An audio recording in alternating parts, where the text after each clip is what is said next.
समाज में कुछ कुरीतियां हैं, उनको अगर हम जाहिर नहीं करेंगे, किसी को बताएंगे नहीं, तो कुरीतियां हटेंगी भी नहीं। इसलिए हमारा विरोध करना बहुत जरूरी है। तो पता नहीं क्यों, लेकिन अंदर से मुझे ये भजन लिखने की आवश्यकता पड़ गई। जो बुजुर्ग हैं, जो समझते हैं धर्म को, वो समझ सकते हैं इस भजन को। मुझे ऐसा लगा कि भजन सिर्फ भगवान के लिए होता है। होता है कि नहीं? होता है कि नहीं? भजन सिर्फ भगवान के लिए होता है कि भजन का मतलब ही होता है भज मन से ईश्वर को। और जिसमें ईश्वर का समागम नहीं, जिसमें ईश्वर का नाम नहीं, वो भजन भजन होता ही नहीं। मुझे ऐसा लगता है। तो मुझे ऐसा लगा कि मैं अपनी कलम चला दूं, इसलिए भी मैंने इस भजन में कलम चलाई। उसके और दो कारण थे। एक कारण ये भी था कि कुछ लोगों के मन में शंका थी शहनाज अख्तर को लेकर। उनको लगता है कि पैसा और नाम कमाने के लिए बस भजन कीर्तन कर रही है। तो ऐसा नहीं है। मुझे 20-25 साल हो गए भजन कीर्तन करते करते। मुझे भजन कीर्तन करते करते तो मुझे अब्बा भी नहीं रोक पाए मेरे।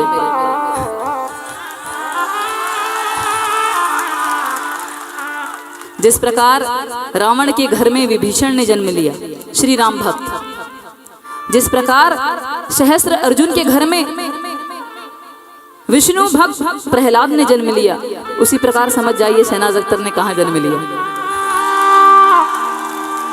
तो मुझे ऐसा लगा कि मैं इस भजन के माध्यम से उनको जवाब दे दूं। फिर मुझे ऐसा लगा कि कुछ दोगले कलाकार, हम तुम जैसे कुछ दोगले कलाकारों के लिए भी भजन लिख दूं। मुझे लगता है कि भक्ति सिर्फ भगवान के लिए होना चाहिए, इंसानों के लिए नहीं। तो उनको जवाब देने के लिए भी मैंने ये भजन लिखा। जिसको देखो वहां यूट्यूब में इसकी प्रशंसा, उसकी प्रशंसा, भगवान का भजन कीर्तन करना भूल गए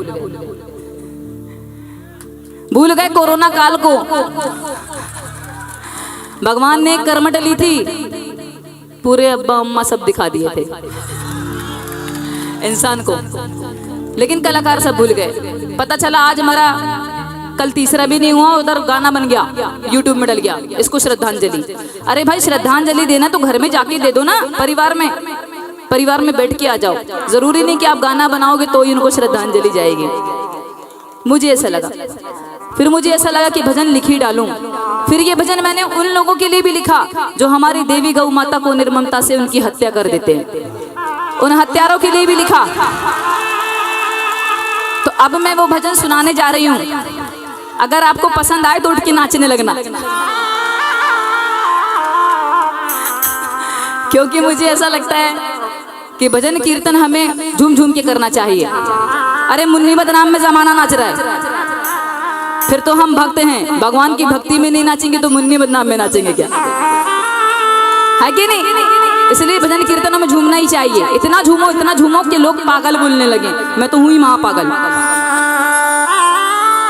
तो सुनाओ। तो एक बार जयकारा भगवान श्री रामचंद्र जी का। जय जय श्री राम, जय श्री राम।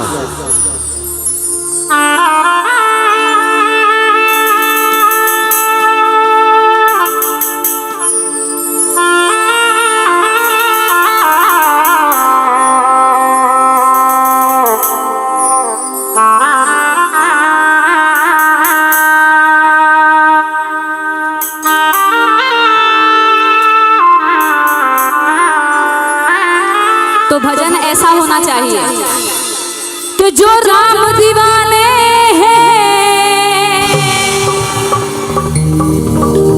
ये मेरा लिखा भजन है, इसको सुनना जरूर।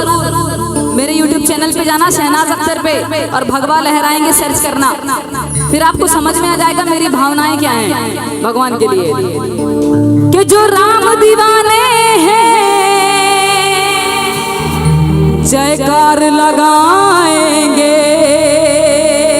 जो राम दीवाने हैं जयकार लगाएंगे।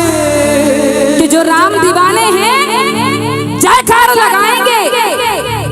क्योंकि राम नाम गुणगान वंदन करना सबके बस की बात नहीं होती।